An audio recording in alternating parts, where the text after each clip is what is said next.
गुरुचरित्र अध्याय 5. श्रीपाद श्री वल्लभांची जन्मकथा. श्री गणेशाय नमः. नामधारकांनी सिद्ध योगाला दत्तात्रेयांच्या अवताराबद्दल विचारले तेव्हा तो म्हणाला, विष्णूने अंबरीशासाठी नानाविध रूपाचे अवतार घेतले.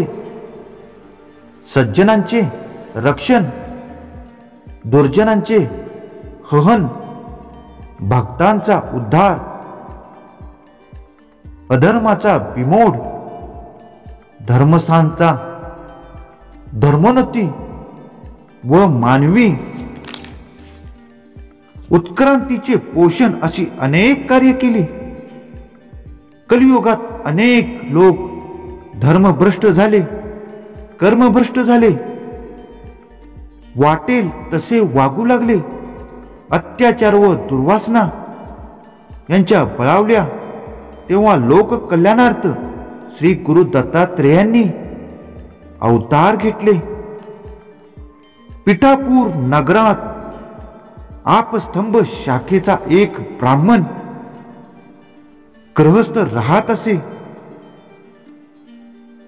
आपळराज हे त्याचे नाव. सुमती ही त्याची पत्नी. ती प्रतिवर्ता स्त्री होती. ग्रहकृत्य दक्ष पतीला सहाय्य करणारी, अतिथींची सेवा करणारी अशी गृहिणी होती. ती विष्णू दत्तांची भावभक्तीने नित्य आराधना करायची. एकदा अमावस्येच्या दिवशी आपळराजेच्या घरी पितृश्राद्ध होते. तेव्हा भगवान दत्तात्रेय अतिथींचे रूप घेऊन तिच्या द्वारी आली. त्याला थांबवायला लागू नये म्हणून सुमितीने ब्राह्मण भोजनापूर्वीच भिक्षा घातली. हा तिचा सेवाभाव पाहून दत्तात्रेय अतिशय प्रसन्न झाले.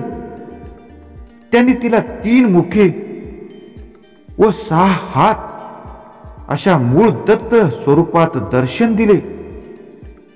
सुमितीने त्यांना वंदन केले.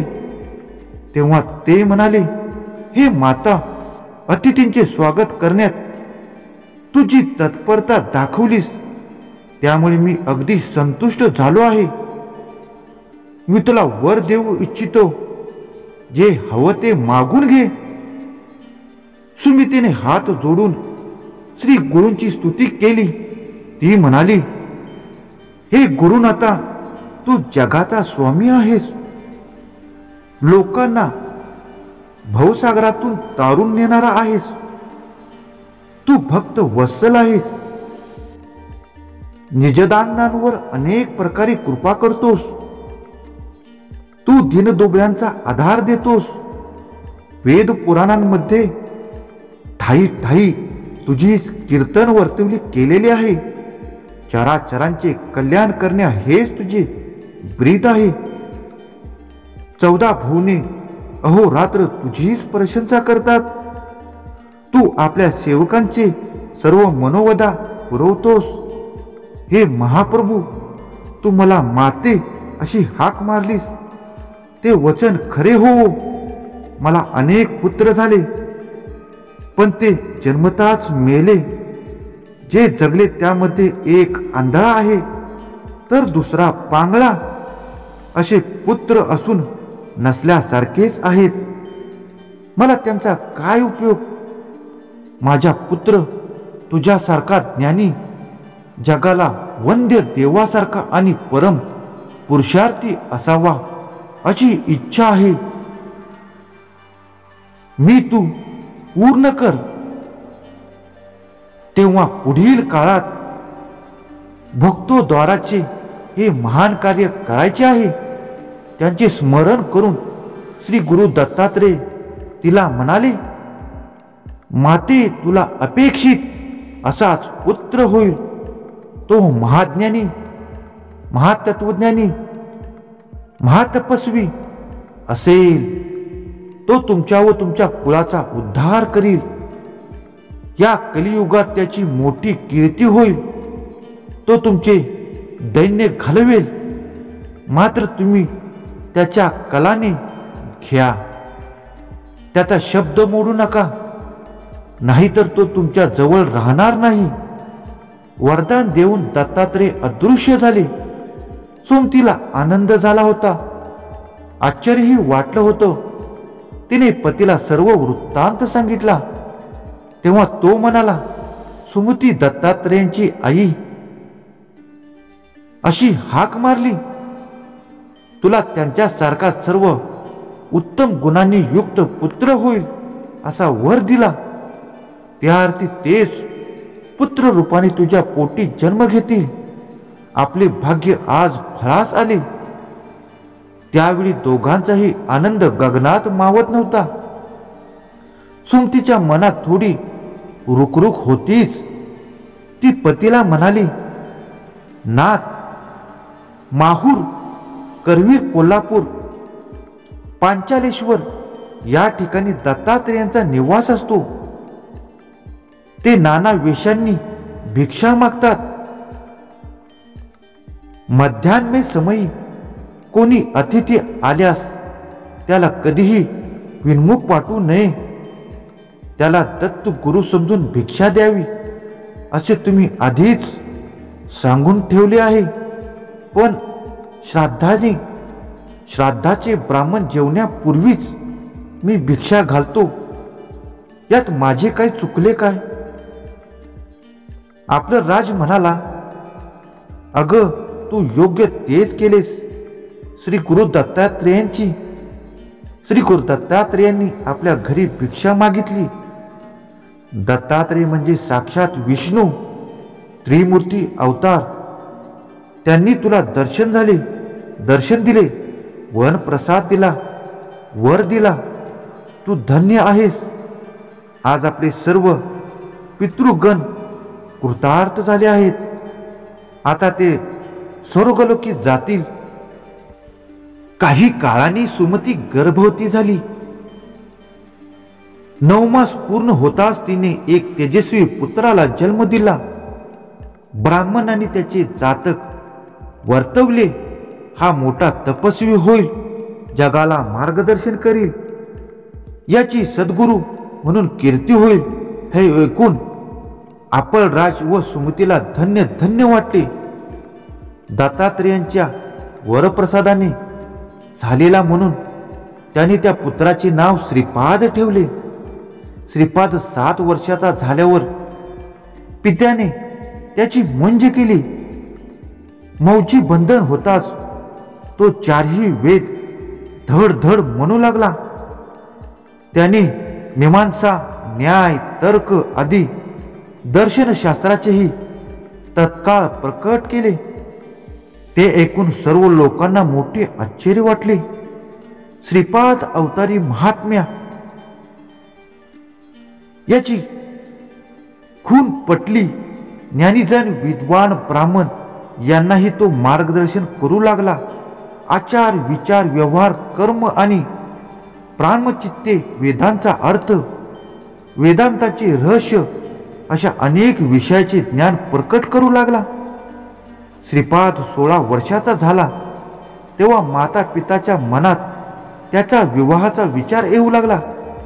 याविषयी श्रीपादाला विचारली असता तो म्हणाला, आई बाबा, माझ्यासाठी विरक्ती नावाची स्त्रीच योग्य आहे. अन्य स्त्रिया मला माते समान आहेत. ती तपस्वी ब्रह्मचारी आहे. योगरूपी स्त्री हीच माझी पत्नी. म्हणून मी श्रीपाद श्री वल्लभ आहे. आता मी उत्तरेकडे जाणार आहे. मात्या पितांना दत्तात्रेयांचे पूर्वीचे वचन आठवले. हा अवतारी पुरुष आहे. याचा शब्द मोडला तर भलतेच काही व्हायचे असा विचार करून ते दोघे म्हणाले, श्रीपाद, तूच आमचा आधार आहे. वृद्धापकाळाची काठी आहेस. आम्हाला सांभाळशील या आशेवरच आम्ही होतो. पण तू तर जाण्याची वार्ता करीत आहेस. मग आम्ही कोणाच्या तोंडाकडे पाहायचे? पुत्रयोगाच्या कल्पनेने सुमती रडू लागली, मूर्छित पडली. श्रीपादाने तिला सावध केले, तिचे अश्रू पुसले व म्हणाले, आई, तुझी भावना मी समजू शकतो. आता चिंता करू नकोस. तुझ्या सुखासाठी तू जे मागशील ते मी देईन. सुमती म्हणाली, बाळा, तुझा एक भाऊ आंधळा आहे, दुसरा पांगळा आहे. मी तुझ्याकडे पाहूनच माझ्या अपंगत्वाचे दुःख गिळत होते. तू आमचे दैन्य दूर करशील अशी आमची अपेक्षा होती.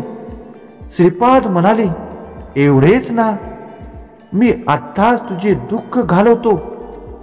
त्याने आपल्या दोन्ही भावांना अमृत व कृपादृष्टीत टाकली तर काय आश्चर्य.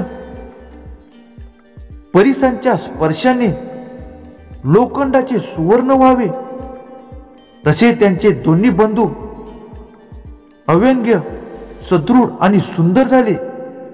त्यांना सर्व प्रकारचे ज्ञान प्राप्त झाले. त्यांनी श्रीपादाचे कृतज्ञतेने पाय धरले. श्रीपादाने त्यांना वर दिला, तुम्हाला पुत्र पौत्र होतील. तुम्ही सुखात आनंदात राहाल. मात्या पितांची सेवा कराल.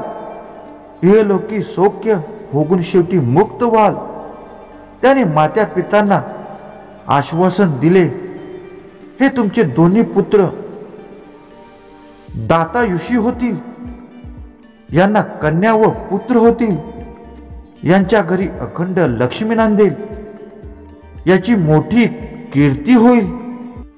यांशी वंशज, वेदशास्त्र संपन्न, सदाचारी व प्रतिष्ठा प्राप्त होतील. मला साधू जनांना दीक्षा देण्यासाठी उत्तरेकडे जायचे आहे. मला जाण्याची अनुज्ञा द्या.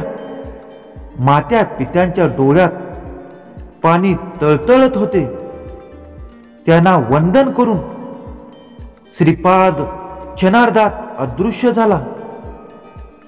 तो गुरुरूपाने काशीत आला. तेथून बद्रिकाश्रमात गेला. तेथे नारायणची भेट घेतली.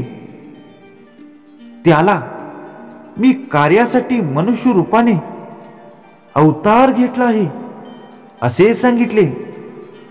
मग तो तीर्थयात्रा करीत गोकर्ण क्षेत्री आला. अध्याय 5 समाप्त.